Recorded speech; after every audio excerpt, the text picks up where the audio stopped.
Hello guys, তোমরা কেমন আছো? আশা করি ভালো আছো। আর প্রতিদিনের মতো চলে এলাম একটা ভিডিও নিয়ে। আর আজকে চলে এসেছি মাছ বাজারে। দেখো এই গরমে মাছ বাজারে আসা মানে খুবই কষ্ট, কিন্তু কি করবো, দেখো একটু জ্যান্ত মাছ, দেখো কাতলা, আর এদিকে দেখো মুখের অবস্থা, ঘেমে ঠেমে কি অবস্থা।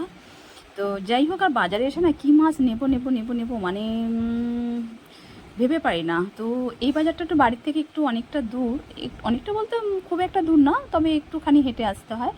আর এখানে আসলে কি একটু টাটকা মাছটা বেশি পাওয়া যায়। আর আমাদের বাড়ির পাশে আরেকটা বাজার আছে, ওখানে গেলে কী হয়, ওরা যে মাছটা থেকে যেটা ওরা বরফ করে রেখে দেয়, আর বোঝা মুশকিল হয়ে যায়। যে যাই হোক, এখানেই বেশি আসা হয়। তো এখানে দেখো এই লোটে মাছটা একটু আমার মেয়ে খুব পছন্দ করে, তাই লোটে মাছটা একটুখানি তোমার শুধু বলেছি কত, আর সঙ্গে সঙ্গে কতটা মাছ যে দিয়েছে দেখো, তোমাদেরকে দেখাবো পরে আমি কতটা মাছ দিয়েছে। আর তো বললাম যে ভাই একটু কেটে দাও, না দিদি তুমি কেটে নিও।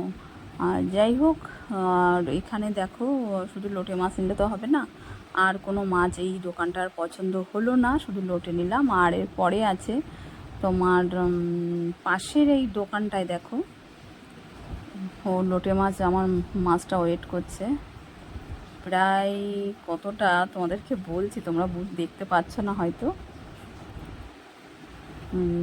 আমাকে পুরো 2 কেজি মাছ তুলে দিচ্ছে। আর এই পাশের দোকানে দেখো এই চিংড়ি, এই ট্যাংরাটা আমার খুব পছন্দ হয়েছে। এই ট্যাংরাটা মানে আমি ভীষণ পছন্দ করি। এই মাছগুলো কিন্তু প্রচণ্ড মানে দাম। তো যাই হোক, অল্প খাবো, আমার কাছে কথা হলো দাম হোক, কিন্তু সেটা অল্প খাবো। তো যাই হোক নিলাম। আর এই মাছটা কেটে দেবে না, তো বাড়িতে নিয়ে কাটতে হবে। আর এখন যে বসে কাটাবো, তো যাই হোক নিয়ে চলে এলাম। দেখো গরমে আর বেশি দাঁড়াতে পারছিলাম না, শুধু মাছ নিয়ে চলে এলাম। আর দেখো এই যে এই ট্যাংরা মাছটা তোমাদেরকে দেখাই, দাঁড়াও। এই যে দেখো, আমি কিন্তু বেশি নিইনি, অল্প নিয়েছি। আর এই যে গায়ে দেখেছো একটা ডোরা ডোরার দাগ আছে, এটা হলো দেশি ট্যাংরা।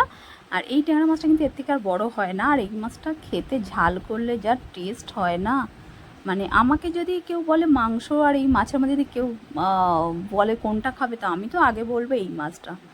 মানে অসাধারণ লাগে, আর খুব খুব ভালোবাসি। কিন্তু এই যে এখন কাটতে হবে বসে বসে, জানো তো ভীষণ অধৈর্য লাগে।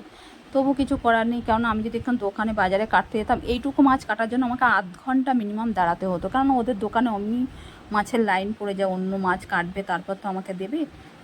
আমার তখন মনে হয় দূর, ওর থেকে আমি বাড়ি থেকে কেটে নেবো। আর চরমে মাছ কাটতে বেশিটা টাইম লাগে না। আর এদিকে দেখো লোটে মাছটা 2 কেজি আমাকে দিয়েছিল জানো। তারপরে লাস্টে বলে আমাকে সেখানে লাস্টে 1 কেজি 600 গ্রাম দিয়েছে। আর মাছটা খুব একটা বড় না, কিন্তু টাটকা আছে। যাই হোক, লোটে মাছ আমার মেয়ে খুব পছন্দ করে। আর দেখবে অনেকটা মাছ রান্না করলে এইটুকু হয়ে যায়, তাতে লোটে মাছ বেশি হলেও ক্ষতি নেই। আর ঠিকই আছে। তো চলো আজকের মতো এখানে লোটে মাছটা এখন কাটতে চলে যায়, আর ভিডিওটা এখানে শেষ করলাম। আর সবাই ভালো থেকো, আবার পরের ভিডিওয় তোমাদের সাথে দেখা হবে। তো যদি ভিডিওটা ভালো লেগে থাকে তো অবশ্যই অবশ্যই ভিডিওটা শেয়ার করে দিও। আর শেয়ার করতে কিন্তু ভুলো না। তো বাই, সবাই ভালো থেকো।